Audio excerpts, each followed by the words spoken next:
Movie की शुरुआत में मास्टर इप को दिखाते हैं जो फोशन शहर से यहाँ हांगकांग आ गया था। यहाँ वो अपने एक दोस्त की मदद से एक जगह किराए पे ले लेता है मार्शल आर्ट स्कूल खोलने के लिए।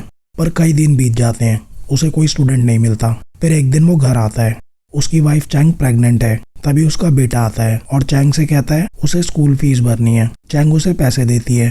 तभी उनकी मकान मालकिन भी किराया लेने आ जाती है। उनके पास और पैसे नहीं होते तो वो दरवाज़ा नहीं खोलते। फिर एक दिन एक लड़का वहाँ आता है। वो इप मैन से कहता है अगर उसने उसे हरा दिया तो वो उसका स्टूडेंट बन जाएगा। पहले तो इप मैन उसे बस डराता है, पर वो लड़का जिद्दी होता है। फिर मास्टर इप उसकी थोड़ी धुलाई करता है, जिसके बाद वो लड़का वहाँ से चला जाता है। इसके बाद वो अपने कुछ साथियों के साथ आता है। वो कहते हैं इसने तुझे मारा, ये तो कहीं से कुंफू मास्टर नहीं लगता। वो यहाँ इप मैन से लड़ने आए हैं। इसके बाद इप मैन उनको अपने कुंफू की एक झलक दिखाता है। लियंग और वो बाकी लड़के उसके स्टूडेंट बन जाते हैं। इसके बाद उन चारों की ट्रेनिंग शुरू होती है। लियंग के कुछ और दोस्त वहाँ इप मैन से मार्शल आर्ट सीखने आते हैं। फिर एक दिन चैंग और इप मैन स्कूल में लंच कर रहे होते हैं। चैंग कहती है हमारे पास पैसे नहीं हैं। इसके बाद इप मैन अपने स्टूडेंट्स को फीस के लिए कहता है। कुछ स्टूडेंट्स फीस दे देते हैं, पर ज़्यादातर के पास पैसे नहीं होते। चैंग कहती है ये बहुत कम पैसे हैं, इससे हम घर का किराया भी नहीं दे पाएंगे। इप मैन एक दुकान में जाता है।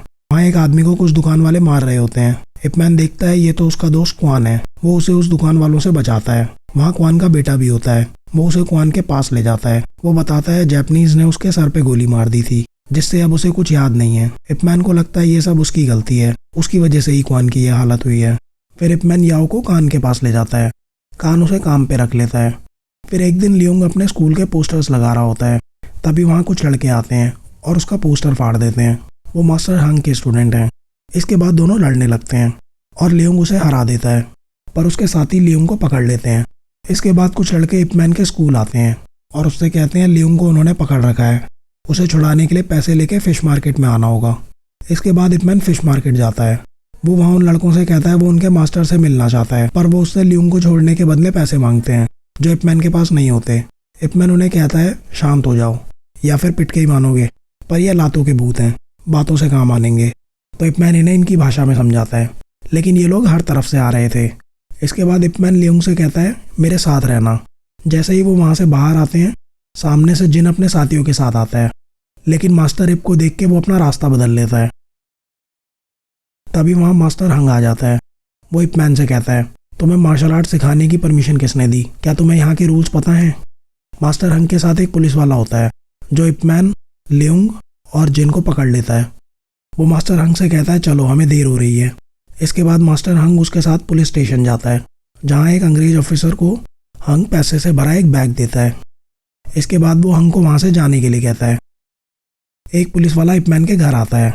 वो चैंग से कहता है इप मैन जेल में है। इसके बाद चैंग कान के पास जाती है, क्योंकि इप मैन की बेल के लिए उसके पास पैसे नहीं होते। कान और चैंग पुलिस स्टेशन पहुँचते हैं। एक पुलिस वाला कहता है कि इप मैन की बेल हो गई है। तभी जिन की वाइफ भी उसकी बेल करवा देती है। इप मैन लियोंग से पूछता है तुम्हारे घर से कोई बेल कराने आएगा? वो कहता है कोई नहीं आएगा। वो कहता है आप जाइए, ये लोग कुछ दिन में मुझे वैसे ही छोड़ देंगे। इप मैन कान से लियोंग की बेल करने को कहता है, पर कान के पास और पैसे नहीं होते। तभी जिन अपनी वाइफ से पैसे लेता है और इप मैन को दे देता है। अगले दिन सभी मार्शल आर्ट स्कूल्स के मास्टर इप मैन का इंतजार कर रहे होते हैं। तभी इप मैन वहाँ आता है। मास्टर हंग कहता है अगर तुम टेबल से नीचे गिरे या तुमने हार मान ली तो तुम यहाँ स्कूल नहीं खोल सकते, यही यहाँ का नियम है। मास्टर लॉ और मास्टर चेंज इप मैन से लड़ने आते हैं। वो दोनों को हरा देता है। लास्ट में मास्टर हंग इप मैन से लड़ता है और वो मुकाबला बराबरी का होता है। मास्टर हंग इप मैन को स्कूल खोलने की इजाज़त दे देता है।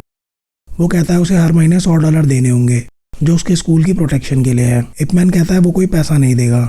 ये सब याओ देख लेता है और जिस न्यूज़पेपर में वो काम करता है उसमें यह खबर छाप देता है, जिससे कान बहुत खुश होता है। इसके बाद मास्टर हंग के स्टूडेंट्स मास्टर इप के स्कूल के पोस्टर्स हटा रहे होते हैं। वो विंग चुन सीखने आने वालों को भी वहाँ से भगा देते हैं। ये सब लियोंग देख लेता है और दोनों स्कूल्स के स्टूडेंट्स की लड़ाई शुरू हो जाती है। वो लोग पूरे बाजार का नक्शा बिगाड़ देते हैं। इसके बाद कान इप मैन से कहता है उसे ये जगह खाली करनी होगी, यहाँ के लोग लड़ाई झगड़ा नहीं चाहते। इसके बाद इप मैन मास्टर हंग से मिलने जाता है। वो कहता है मेरे स्टूडेंट्स को परेशान करना बंद करो, तुम चाहे कुछ भी कर लो, मैं मार्शल आर्ट सिखाऊंगा और तुम्हें एक पैसा नहीं दूंगा। इसके बाद वो वहाँ से जाने लगता है, पर मास्टर हंग कहता है हमारा मुकाबला पूरा नहीं हुआ था और वो इप मैन से लड़ने लगता है। पर हंग का बेटा वहाँ आ जाता है। इप मैन उसे बचाता है। तभी हंग की फैमिली वहाँ आ जाती है और इपमैन वहाँ से चला जाता है। अगले दिन इपमैन एक पार्क में अपने स्टूडेंट्स को मार्शल आर्ट सिखा रहा होता है। तभी वहाँ मास्टर हंग आता है। वो इपमैन को एक बॉक्सिंग मैच की टिकट देता है। उस बॉक्सिंग मैच की तैयारी मास्टर हंग और उसके स्टूडेंट्स कर रहे होते हैं। हंग उस पुलिस वाले से पूछता है इस फाइट में उसका कितना शेयर है। वो कहता है जब भी मैं इससे पैसे की बात करता हूँ वो मुझे टाल देता है। वो चाहता है हम ये फ्री में करें, लेकिन हंग कहता है बहुत से परिवार उस पर निर्भर हैं और वो ये फ्री में नहीं कर सकता। लेकिन वो अंग्रेज ऑफिसर उसे वहाँ से निकाल देता है।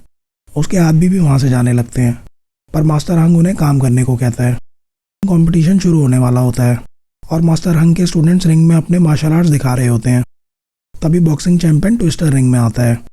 वो एक स्टूडेंट से कहता है मारो मुझे, और ऐसा करने पर वो उसे मार देता है। इसके बाद हंग के स्टूडेंट्स उससे लड़ने लगते हैं और देखते ही देखते पूरी रिंग भर जाती है।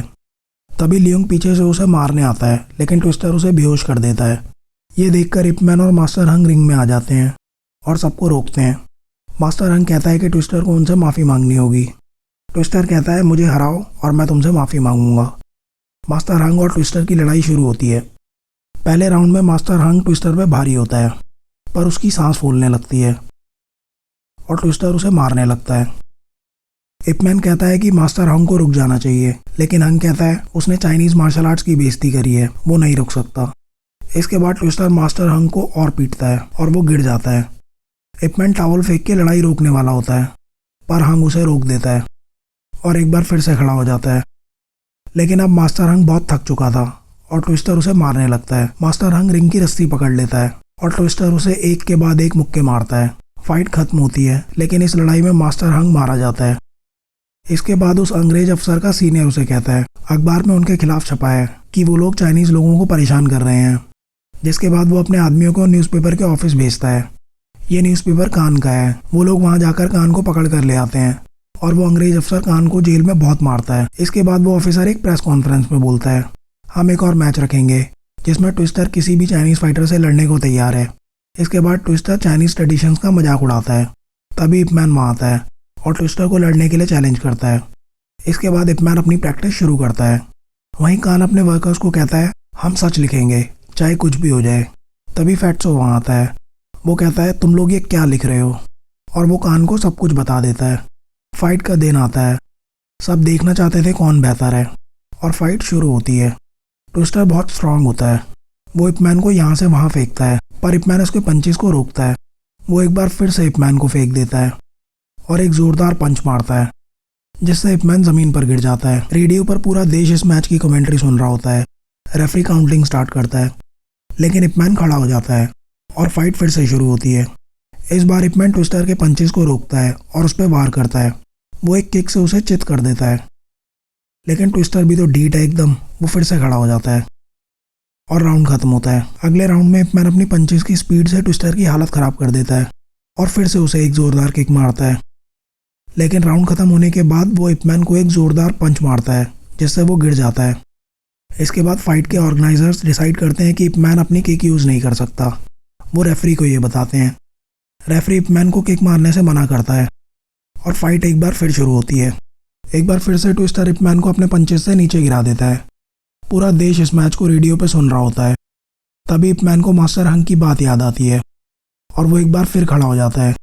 इसके बाद इपमैन उसके हाथों पर वार करता है, जिससे ट्विस्टर परेशान हो जाता है। इपमैन मास्टर हंग के स्टाइल से उसे मारता है और लास्ट में वो मास्टर हंग को मारे हुए हर पंच का जवाब देता है। ट्विस्टर हारने के बाद माफ़ी मांगने लायक भी नहीं रहता। उस ऑफिसर को पुलिस अरेस्ट कर लेती है और ये कहानी यहीं ख़त्म होती है। कैसी लगी ये फिल्म आपको कमेंट्स में ज़रूर बताना। मिलते हैं किसी और कहानी के साथ।